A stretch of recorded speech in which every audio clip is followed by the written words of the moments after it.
Welcome to Raging Moderates. I'm ScottGalloway. And I'm Jessica Tarlov. Before we get started, make sure to tune into Raging Perspective tomorrow at noon Eastern Time. Jess and Aaron will be live streaming on Substack and YouTube every Wednesday. Make sure to also hit subscribe to get access to all of our content and help our show reach more folks. All right, let's get into it.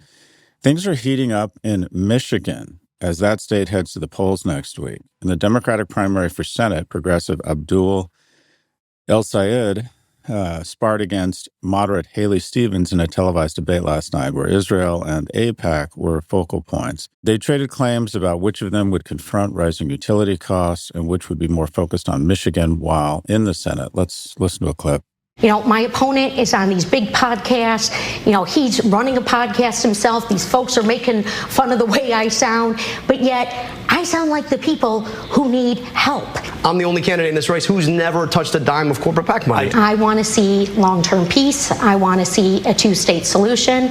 I am deeply proud to represent one of the largest Jewish populations in a congressional district in the country.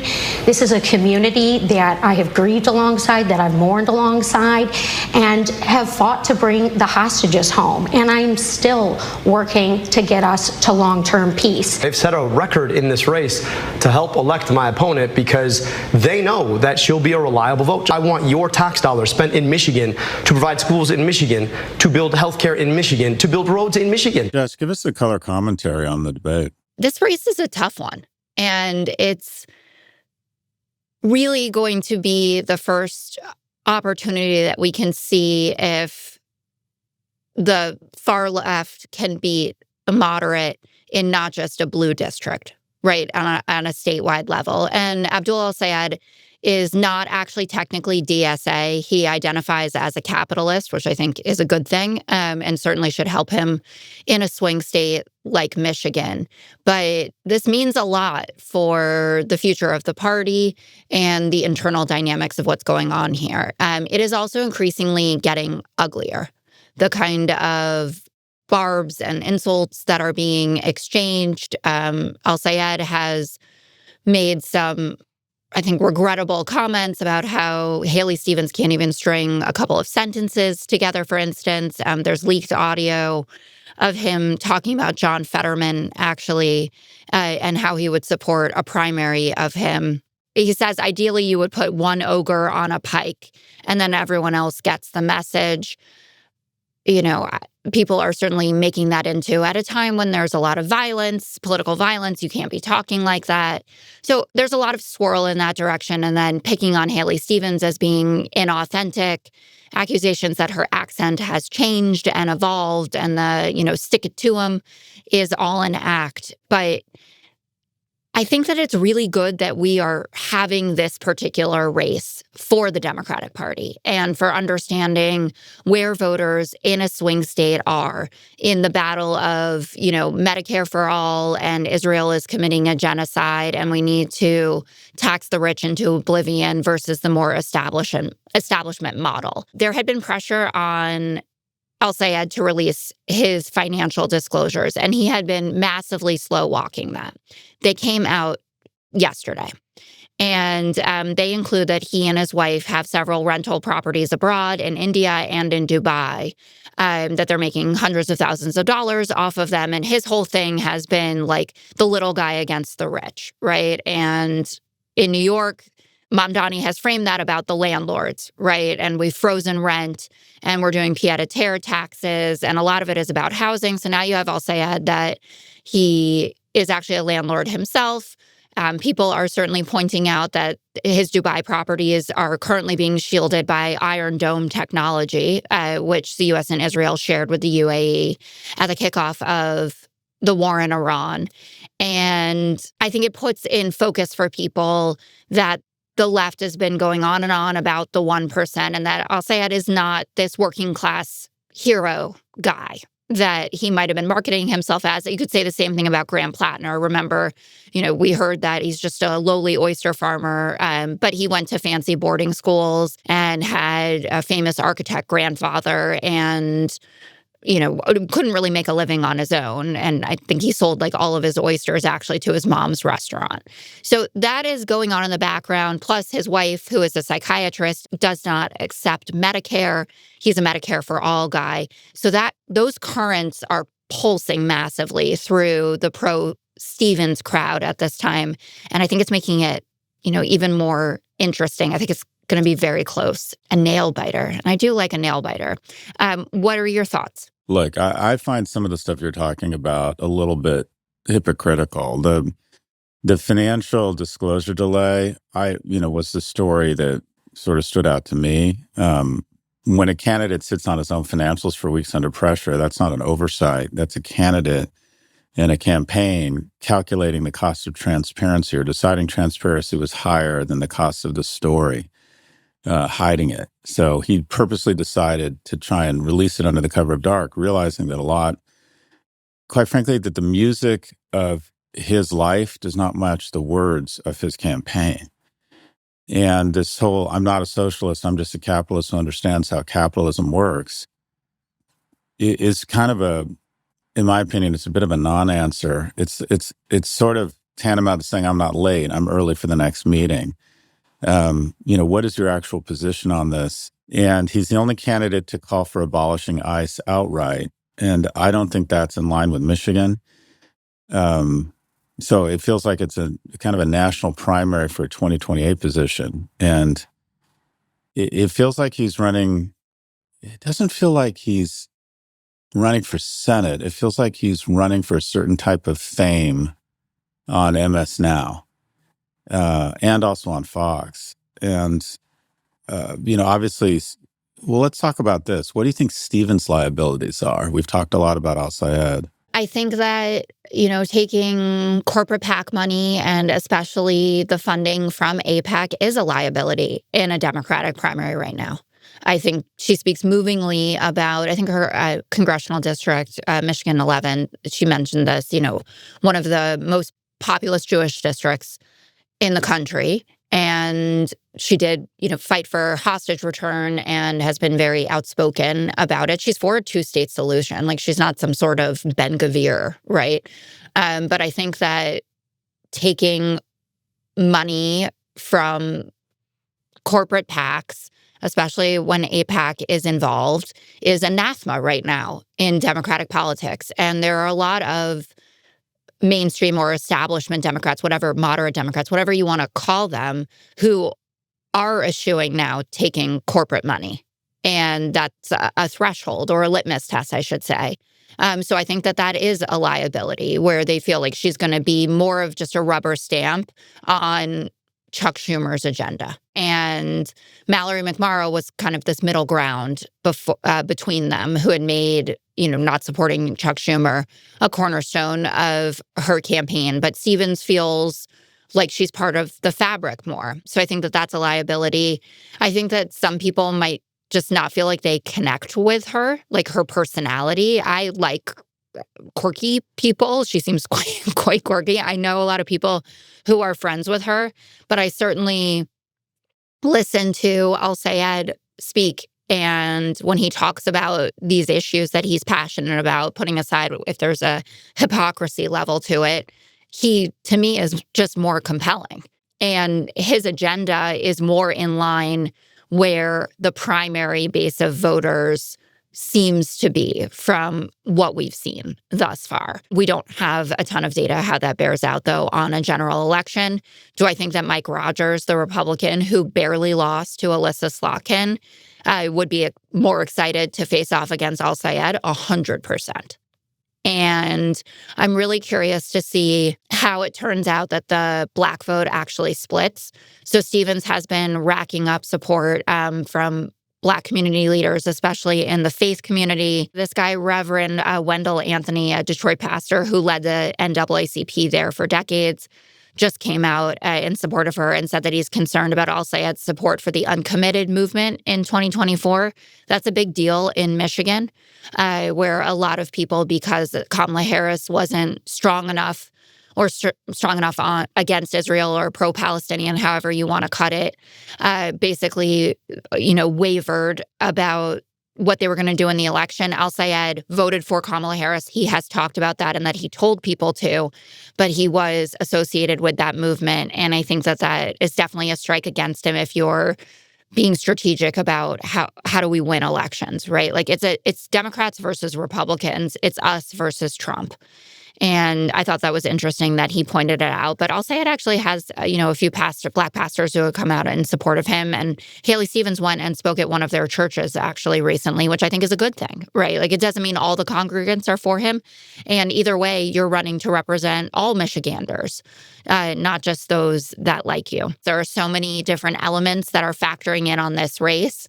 But I think it will turn into a race between charisma and a left-leaning agenda that primary voters seem to be into, and someone who feels, reliable and is focused on doing the work. Yeah, it feels as if this is an important race in terms of a bellwether for where the party is headed, and then ultimately the results of the general where the country's headed, because Michigan is a bit of a bellwether for the rest of the nation. And Definitely. If you were to split screen the campaign, it would be Sanders and AOC rallies versus Stevens doing these kind of retail visits to Black-owned businesses. So you have kind of national movement politics versus someone who's actually kind of doing the unglamorous math of winning Michigan. It's also somewhat indicative of what the Democratic Party is going through right now, because it feels as if all the creativity and dynamism and energy is coming from the left, or the far left, if you will. But the big question mark is, how does this play in a general that's a swing district? Like we know the far left is excited about this. How do moderates feel about it? And he does feel like, I actually thought she did better. The little I've seen of her, I thought she's not a very good candidate. And I thought she did better last night. I thought she came across as a little bit more, real. For lack of a better term, I thought she came across as more Michigan. And I do think that in Michigan, I have this stereotype, I guess, of Midwestern people, that they're just generally speaking a little bit nicer than the rest of the nation. Yeah. And I think she's going to hang this ogre on a pike thing around his neck, and basically, it makes the case without having to make it herself that this guy talks about killing his colleagues for sport when the cameras are off. I mean, that just feels like a really big own goal. It definitely is terrible phrasing for it. I think the best way, if you want to swing it into an attack against El-Sayed, is, John Fetterman's not particularly popular right now with Democrats, and he's apparently flirting around with the idea of actually caucusing with Republicans, even though he votes with Dems like 95% of the time, and really only feels differently to us about Israel and sometimes like DHS funding. But the argument that I think you can make about it, which is important, is that El-Sayed is saying that he wants to primary sitting Democrats, and that's an attack on the party more than it's an attack on John Fetterman or debating the ogre on the pike violence aspect of it. And I think that is something for traditional Democratic voters that will resonate. If you say, yeah, I want people who are going to fight. I want that anger, that oomph. I don't want milquetoast candidates anymore. But I also don't want to be in a perpetual state of civil war where the left is always coming after the centrists or the moderates and making their lives miserable in a primary, which most of them have been able to hang on, throughout them. There have been a few cases not, but like you look at, what was thrown at Richie Torres, for instance, and he won with over 70% of the vote, but had to waste millions of dollars out of a war chest because of that. Like, that's what really sticks out to me about it. And how do each measure up in terms of polling in a general? It's still, it's hard to know right now. So the general consensus is that Stevens would be a stronger candidate against Mike Rogers in a general election. There's a new poll out that has her beating Mike Rogers 45.5% to Mike Rogers 44.7%. So close, but still a win. And reminder again that Slotkin only won by 2 points. And then Mike Rogers beats El-Sayed 49% to 38.7%, still about 10.5% of Michiganders that are undecided in who they're going to go for, which makes sense when you think this is a swing state. That's why they call it swing. So speaking of Michigan, Trump was also in Michigan yesterday speaking on the economy at a General Motors facility and appearing with Republican candidates, including Representative Tom Barrett, who has voted with Democrats several times to limit Trump's actions in Iran and is considered vulnerable. Trump touted what his tariffs would do for the auto industry. I'll give you a hint what they're doing. While he blamed Biden and even Obama for economic hardships in the state, Trump continued defending his tariffs this morning. Let's listen. With the economy, that's going to be your focus. That was your focus yesterday in the midterms in Michigan. Are you worried that the tariffs that you put forward over the last couple of days will hurt the economy as they adjust in bringing manufacturing home? No, because it's bringing hundreds of billions of dollars. I was at General Motors yesterday. They have the best year. They have the most trucks, the most cars. The tariffs have saved General Motors. What I've done to the auto business. So disconnected from reality, like all the time. And the amount that we're bringing in from the tariffs, have you noticed how massively it changes? It's like, what did he say, hundreds of billions of dollars this time? Sometimes it's up to $19 trillion that he's brought in between his incredible tariffs that were ruled illegal and the investments. He's completely delusional at this point. Just a little bit of background of what reality is on the ground in Michigan. His approval is at 33%, which is really bad. That's Sarah Longwell's Bush line is at 32%. So you're basically there.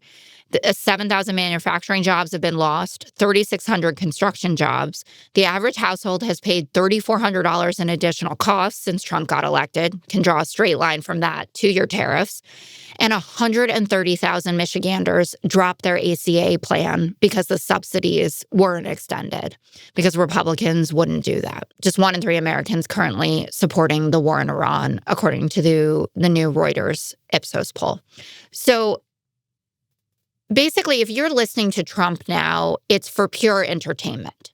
It is not for any sort of fact-based reality. Yeah, the tariff argument really only works as a bedtime story for a kid who is wearing MAGA pajamas. I mean, it's just, he's standing in a GM plant trying to sell tariffs save manufacturing, where in a region where non-farm employment fell almost 1% year over year. And that's not spin. It's data contradicting him in real time.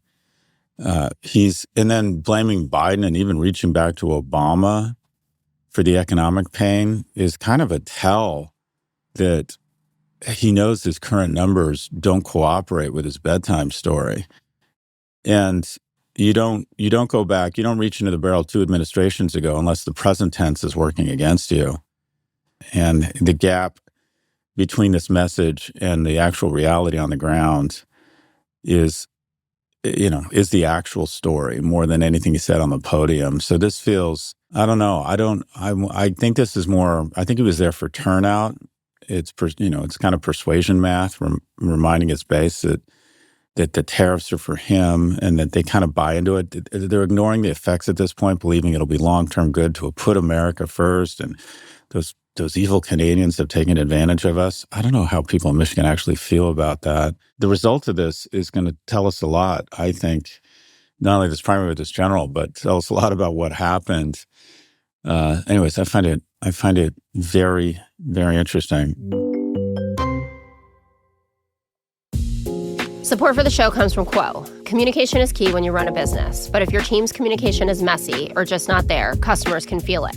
That's why today's episode is brought to you by Quo, spelled Q-U-O, the business communication system built so you never miss a call. Quo isn't just a phone system, it's a smart system. AI automatically logs calls, generates summaries, and flags next steps so nothing falls through the cracks.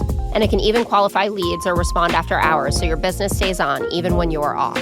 Quo works wherever you are, right from your phone or computer. Keep your existing number, add teammates in minutes, sync your CRM, and let the call routing handle itself as you scale. With Quo, calls, texts, voicemails, transcripts, and contact details are all in one clean view, so your entire team can handle calls and texts from one shared number. No more missed messages or disconnected conversations. Everyone sees the full thread, making replies faster, and customers feel genuinely cared for. Money is on the line. Always say hello with Quo. Try Quo for free, plus get 20% off your first 6 months when you go to quo.com/moderates. That's QUO.com/moderates.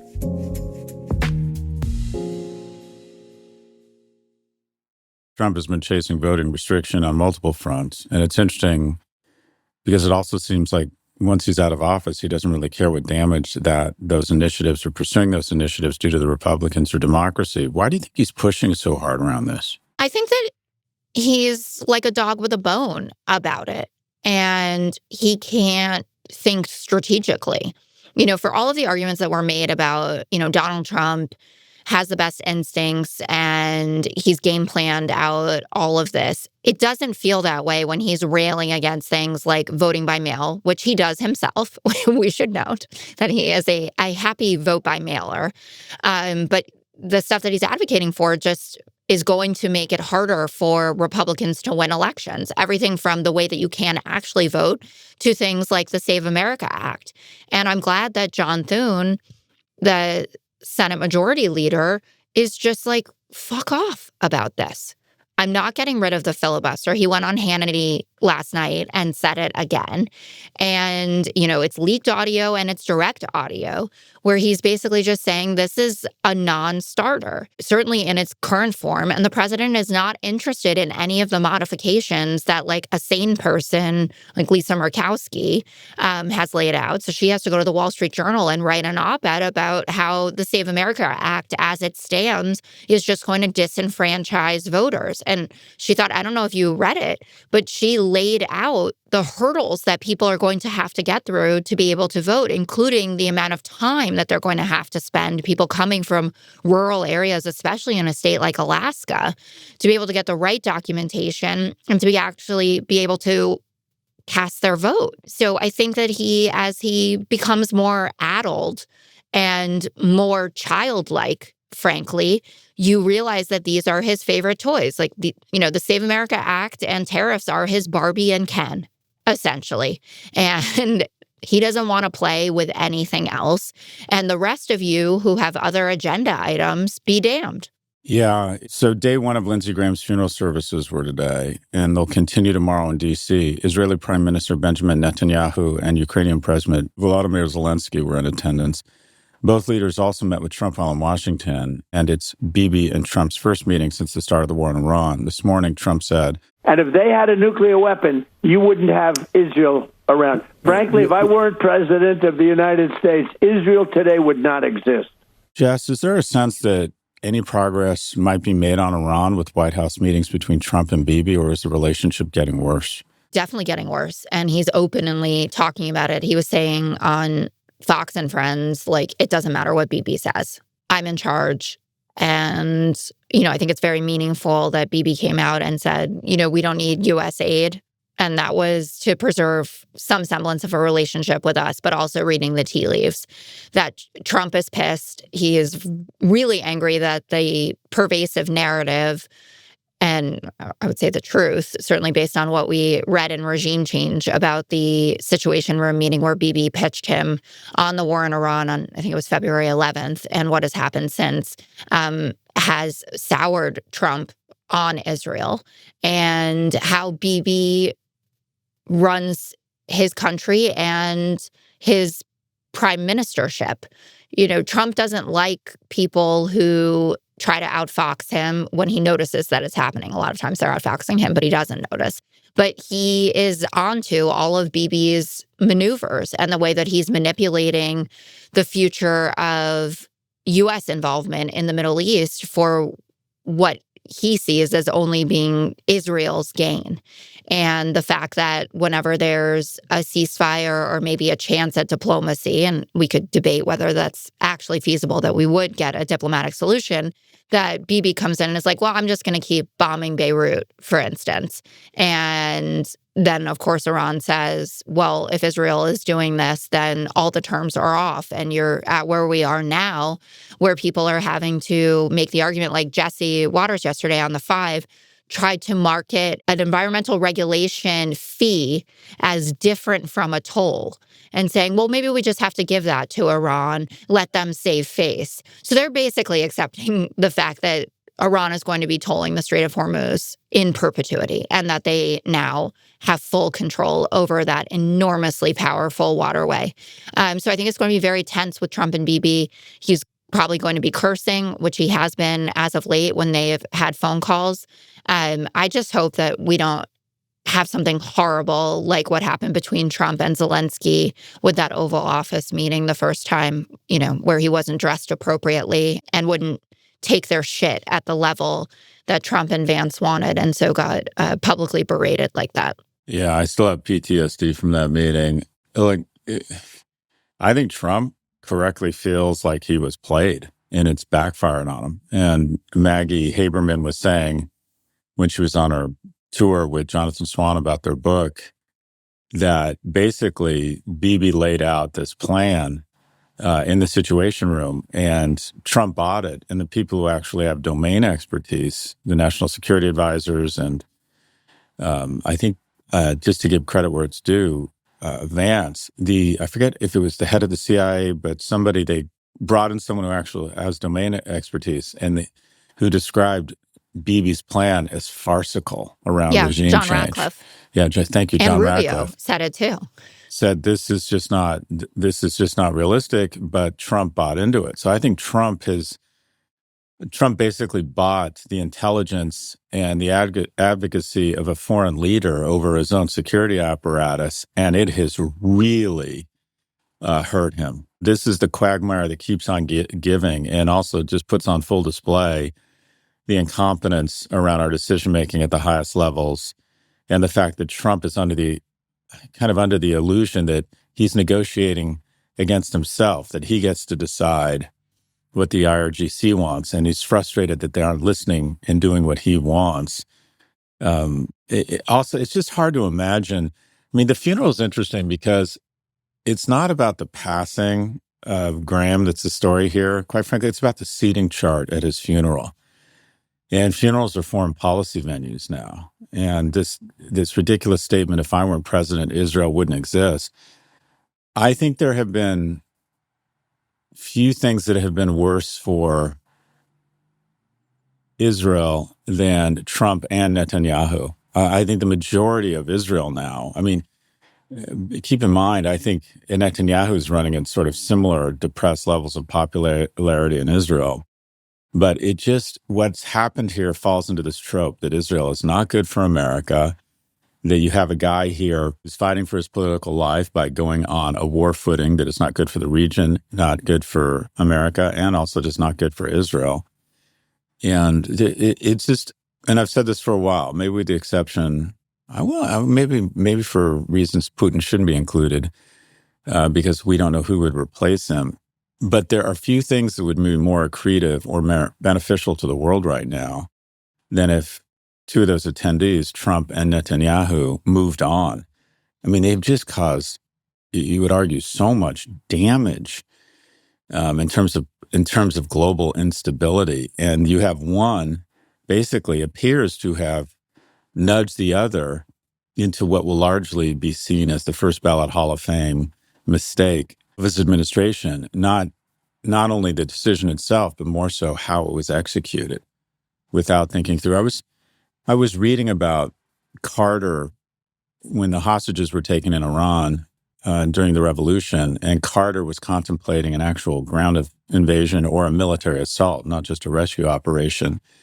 And Brzezinski, I forget his first name, but Mika Brzezinski's father, who was national security advisor, basically back then, this is like 1979, said, just keep in mind, if you go in, and he was saying, you can't go in, they'll seize control of the Strait of Hormuz. So this wasn't like a new creative idea. And when we interviewed Secretary Clinton, she said that was always their fear, was around the Strait of Hormuz. So Trump meeting with Bibi, a funeral is the perfect low-stakes venue for that. No communique staff, no expectations. There's plausible deniability if nothing comes of it. And not a follow-up statement is usually the answer. Optics, not negotiation here. And Zelensky showing up is kind of I think the biggest message here. And that is Ukraine still needs to be seen next to Trump right now, whatever the actual state of the relationship is, that he's still And I think he's very savvy. He still recognizes that he needs Trump. I would add to that, though, that he is showing up for Lindsey Graham, who was an incredible friend to Ukraine. And there are very few issues that Lindsey Graham actually had backbone about when it came to Trump. And one of them was Ukraine. And he visited constantly. He was always in touch with Zelenskyy and lobbying the government as hard as possible to give the Ukrainians everything that they needed to execute that war. He has always been so clear-headed about who Putin is, who our enemies are. And I think he's there, obviously, to continue the U.S.-Ukrainian relationship, but really to honor Lindsey Graham and the help that he afforded the Ukrainian people. I think that's a valid point. In other news, Senator Rand Paul has released over 1,100 pages of Dr. Anthony Fauci's personal diary entries as part of his COVID origins investigation, ahead of Fauci's subpoena testimony before the Senate Homeland Security Committee tomorrow. The diary largely echoes past disclosures reflecting Fauci wrestling with the real scientific uncertainty in the pandemic, but also paints a picture of Fauci as a bit self-absorbed, mentioning encounters with celebrities like Barbra Streisand and Julia Roberts. Jess, did we learn anything that contradicts what Fauci has previously said in public? Do we know anything new about what started COVID? Not necessarily about what started COVID. I mean, the crux of the fight is, they were telling us that it was a pangolin, let loose in a wet market. And it was obviously the lab where gain-of-function research was ongoing, which the U.S. puts money into, and all of the West was putting money into. That's a normal procedure. So the right is seizing upon that because they feel like this is one of those core hoaxes, right, and bad bill of goods that we were sold by the lefties in government, though Anthony Fauci served for, over 5 decades, Republican and Democratic presidents, and has this incredible career. The diary entries are really cringy. I don't know if you've spent much time with them. I am not a Dear Diary person, especially like Dear Diary, I'm the most famous person, everybody's obsessed with me type of person. But it's a bad look, I think, for someone that's a public health official. And I guess how it works with subpoenas, even though it was his private diary, because it contained work product, that they were able to get their hands on it. There is acknowledgement about the fact that the disease is being spread even when people are vaccinated. That was certainly how it was sold at first, that if you got vaccinated, you weren't going to get COVID, and ended up that it just made it a lot easier for you to manage having COVID, especially if you were older, if you've had the vaccine. But that's one of the things that the right is all hot and bothered about, and it's going to be very ugly at the committee hearing. COVID is one of the big challenges or litmus tests, I think, for Democrats, especially, from big blue cities and blue states, how they feel about the lockdowns in retrospect, especially vis-a-vis kids who the evidence suggested from very early on were not getting the disease and were certainly recovering quite quickly from it. And we kept kids out of school, and they really needed to be in school. They needed that for technical learning, falling behind in reading and in math, but also for the social emotional aspect. And when you have kids in their teens, you teach kids who have been affected by lockdown, and you see it in all of them, the way that they talk about that period in their lives, whether they missed out on, their junior or senior years, what their experience was having to do remote learning in a worst case scenario. I remember the New York Times did a big piece on how school systems who were giving out tablets were finding in kids' search history how much they were looking at ways to self-harm and how deeply depressed and isolated they felt. And I think that that's something that for those who are opposed or still on the edge, I guess, of being okay with the Democratic Party or whoever it is that is the representative, on their ballot, that they do want to hear from them that we did some things wrong and we were trying our best, right? I don't think anyone was ill-intentioned about it or like making a shit ton of money off of it, but that real mistakes were made, especially when it comes to young people, businesses that couldn't reopen that ended up going bankrupt. And then also, I think it's a tremendous amount of fraud, right, that occurred with the COVID funds. And I think that Fauci is going to get all of that spewed at him, some of it fairly, some of it unfairly, but it's worth our attention. Yeah, there really hasn't been. I mean, obviously, World War II kind of defined our society for the next 50 years. And it feels like COVID is right up there in terms of such a massive EpiPen or paddles to the corpus of our society. And it's interesting, there really hasn't been a book kind of outlining. I think we still underestimate the impact, the scarring, and the lasting structural changes it's had on our society. And everything you said absolutely was correct. That we overestimated the risk to young people. I would argue a lot of teachers' unions use kids as drug mules, even though the workforce in our schools is one of the least vulnerable because it was primarily made up of young women. We had enormous learning loss. They think that approximately roughly half the school year in math and reading was basically kind of structurally a setback that hasn't recovered yet. And it, as almost everything in our nation, it was outsourced mostly to low income and minority kids the hardest, and that gap has not closed. I would love to see the data, but I think people just substantially increased the amount of time they spent indoors and in front of a screen. And unfortunately, a lot of young men and most of us just have not gone back. And then inflation and the wealth gap, stimulus plus supply shocks set off inflation that we really haven't recovered from.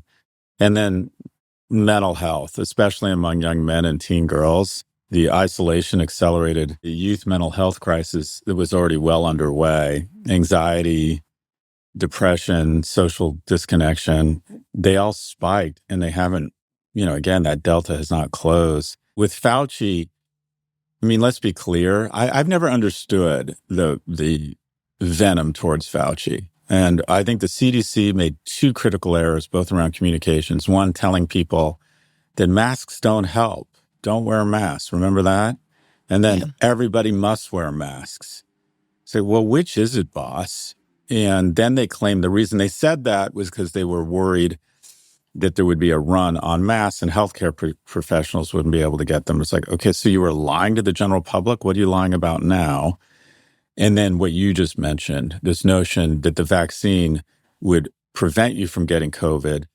The equally powerful message would be, yeah, you can still get it, but you're not going to die from it. Right. And I believe you are 90% less likely to die. And there's all these just heartbreaking stories of people not getting the vaccine and then being told to call your loved ones, you're not going to make it, and them saying, please give me the vaccine, and having to be told, sorry, boss, it doesn't work that way.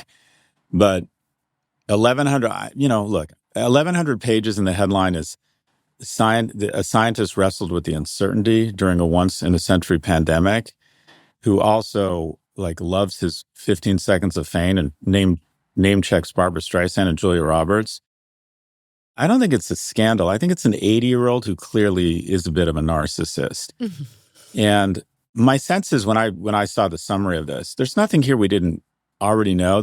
I remember him walking out with the nurse who had gotten Ebola and making sure it was a photo opportunity with him walking her out. And I think this guy's focused way too much on Fauci and not the CDC. I think the most interesting thing here is about the timing of the release, because when you release it the day before the hearings, you're trying to connote that it's some sort of bombshell and that it's a strategy to sort of preload the narrative so the hearing plays as confirmation, not actual discovery. And, the self-absorption, okay, that's a personality flaw, not evidence about how COVID started. What I'm scared of is that you're going to have a bunch of conspiracy theorists and people playing into the red meat at the far right that, Fauci should be prosecuted, which I think is fucking insane. And that they'll let the tone of the diary substitute for actual fucking data regarding the origins of this pandemic and how we prepare for it, how we're better prepared for it again. But I also feel like it was the great accelerant of income inequality and laid bare just how ugly income inequality was, that there was a group of Americans Well, let me back up. I've said, and I'm self-conscious saying this out loud because I'm older, because I have some money, because I have relationships, because I had a nice place to shelter in place.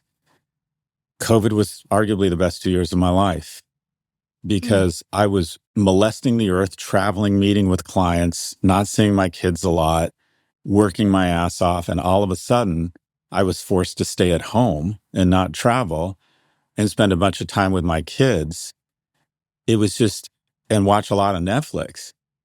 And the toll it took, and it was on my youngest son, who I just never appreciated how much young kids need to be socialized around other people.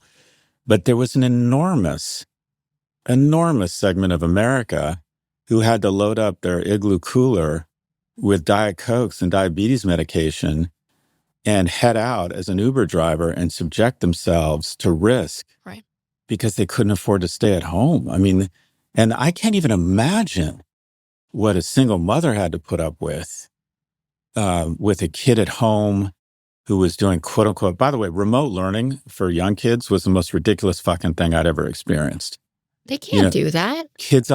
My youngest was 9, and I remember going into his room and watching him on an iPad try to learn. And it was like, okay, this is almost doing more damage than it is good. It was just absolutely ridiculous. There was a piece in The Atlantic that was very hard-hitting about how these essential workers don't want to be essential, and that the idea that you're going to come out like on your balcony and, bang your pots and pans as a thank you doesn't fix the problem, which is that they have to be working a checkout line or driving cars or, driving ambulances or mobile morgues or whatever is going on, that they didn't ask for this, to your point about income inequality. And I'll just throw in, not that I want some enormous pity party for me, because I had enough money during COVID, but my dad was dying. He was in an ICU, which was the scariest place that you could be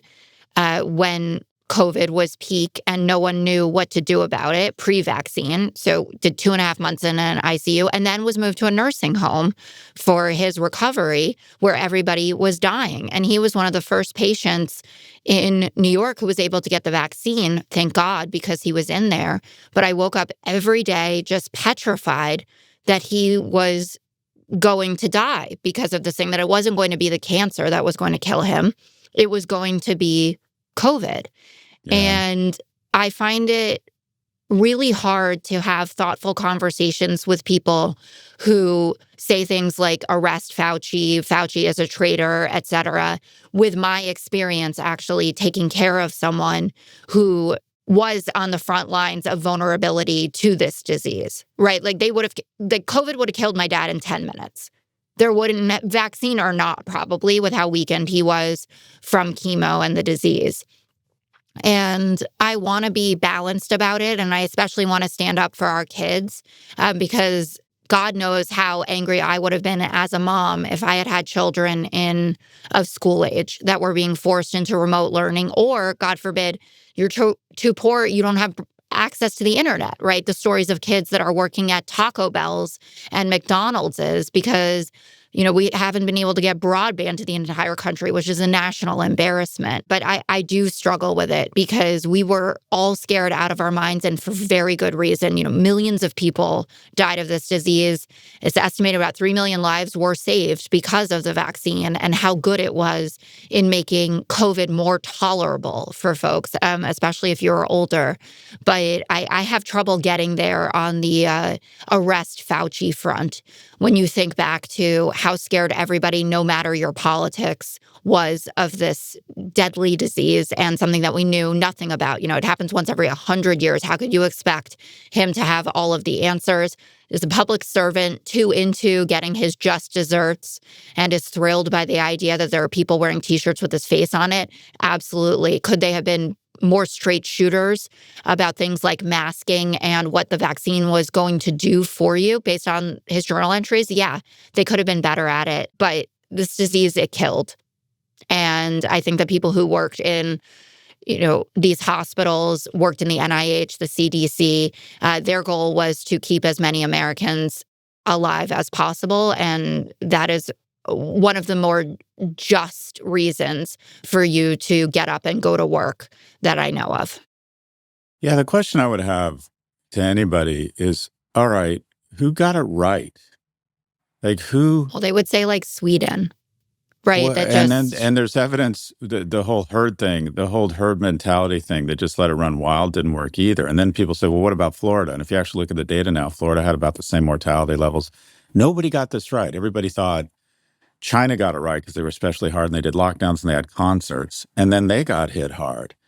And so I'm going to take advantage of the hall pass to talk about COVID horror stories. I pulled Prof G off of Spotify during COVID. And the reason why, I thought Joe Rogan did enormous damage to the health of America by having one day Sanjay Gupta on, thinking he was both siding the issue, and then having a total fucking quack who had his medical license revoked, talking about how an mRNA vaccine was altering your DNA. And I have or had a 52-year-old cousin, big strapping, Andrew Levine, big strapping, handsome guy, thin, not vulnerable, who he and his girlfriend bought into this anti-vaccine bullshit, conspiracy theory. And he just a series of like terrible instances. Poor healthcare, apparently got pneumonia at the same time he got COVID, was in the hospitalized, recovering, was on a ventilator, but getting better, took him off the ventilator, crashed and died. And just along the lines of all the second order effects here, obviously left behind, survived his girlfriend and a little boy. And then 6 months later, his girlfriend killed herself.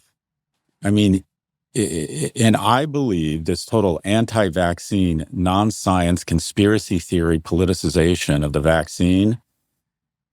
I'm not questioning a podcaster's right to discuss this issue. No, when you're talking about something like this, you have to have some fidelity to people smarter than you actually looking at the data around the potential death, disease, and disability that you could unwittingly, I don't think Joe Rogan is a bad person, that you could unwittingly levy because you haven't read the actual fucking science. If he had been a total fucking nut, it wouldn't have been as bad as him both siding the issue, because the day after you saw a credible doctor, Dr. Sanjay Gupta, you were presented with this quack. And I think his massive footprint believed, well, it's sort of a coin flip. There's good arguments on both sides. There weren't. Anytime they talk about the vaccine causing death or we're waiting for a shoe to drop because there's very few free lunches, they trace it down and they've had a difficult time finding any vaccine-related mortality when it's normalized for other factors. So there's still going to be, I think, we're waiting for the definitive book on how this has structurally shifted our society and who really acted irresponsibly here. And it wasn't an 80-year-old head of the CDC excited about Julia Roberts name-checking him. That's not who the problem was here. This is up there with, don't take Tylenol if you're pregnant and don't get your measles and your mumps shots. It's a bunch of BS. You can make decisions about, vaccine schedules for your kids, but every doctor worth their salt was advising people to get the vaccine to protect them. And I was pregnant at the time. I got vaccinated when I was 24 weeks pregnant, which felt a little scary. But my OB was adamant that this is the way to protect my unborn child. And then I breastfed for 6 weeks after Cleo was born to make sure that she continued to get the good effects from the vaccine. So I'm with you on this. The journal is cringy and it is embarrassing. I think it is always good for people to be reflective of what they could do better. We all aspire to be people that learn and grow from our mistakes. But people in looking at this in their rearview mirror, 6 years later, not, taking account of how insanely scary this period of time was and trying to make it out like these folks were being malicious, I think it's just absurd. Let's leave it there, Jess.